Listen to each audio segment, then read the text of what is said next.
Go. All right, so I'm Trey, and today I'm going to be telling you about demographics when public speaking.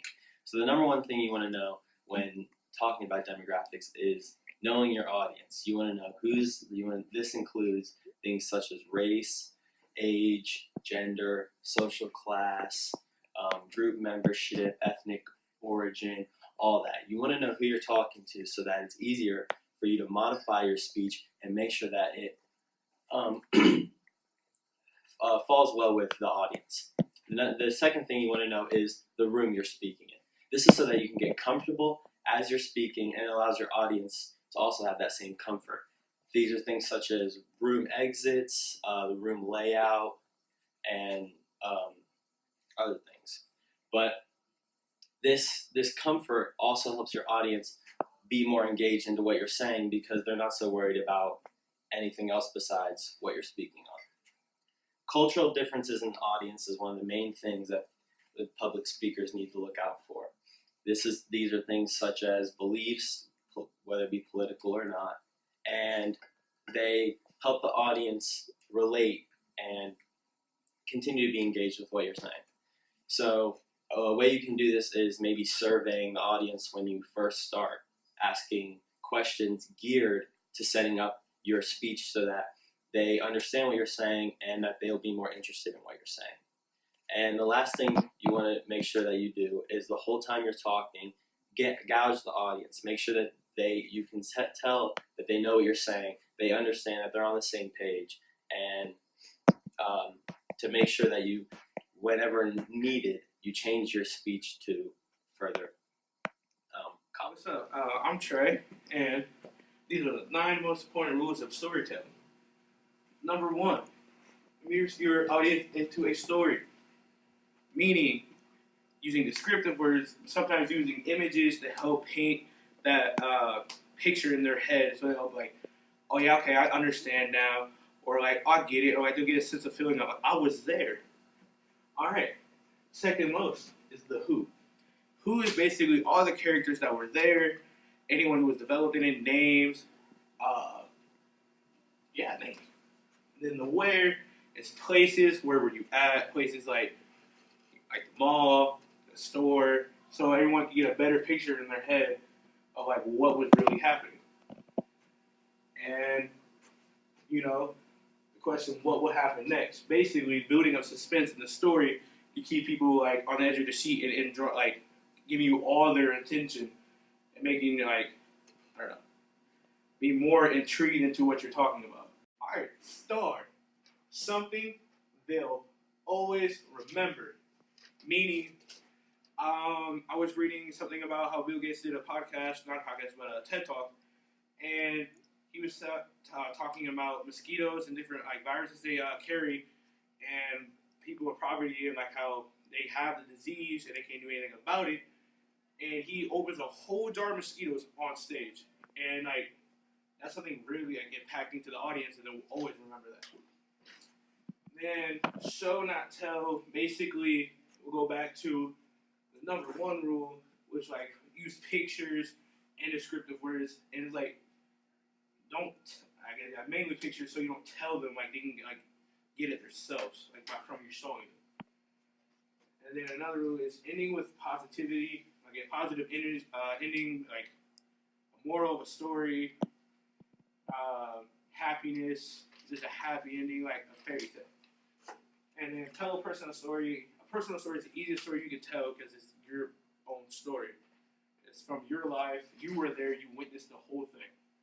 And then the last one is bring characters to life. Descriptive, how they look, dialogue between you and that person. Every descriptive thing you can use to describe one person will bring them to life, and they can get more of a sense of like emotions and like a bunch of other things from your characters in the story. And yeah, that's the 9 most important rules of storytelling. Oh, and the reason why J. Cole is right there is because he is excellent at using all of these 9 rules and storytelling in all his songs. And I just thought he would be the best example for this. So, yeah. Alright, hi, I'm Elizabeth, and I'm here to tell you about the respond to audience. So the first thing, there are 5 main things you want to do. The first thing you want to do is you want to delve deep into the audience's psyche. You want to make your topic clear, and you don't want them to resist your message, and you want to make sure that they understand, and you raise questions, and that everyone is all joined in together. The second thing you want to do is get clear, because the audience needs the reaction to your speaking, and you need to give out plenty of ideas.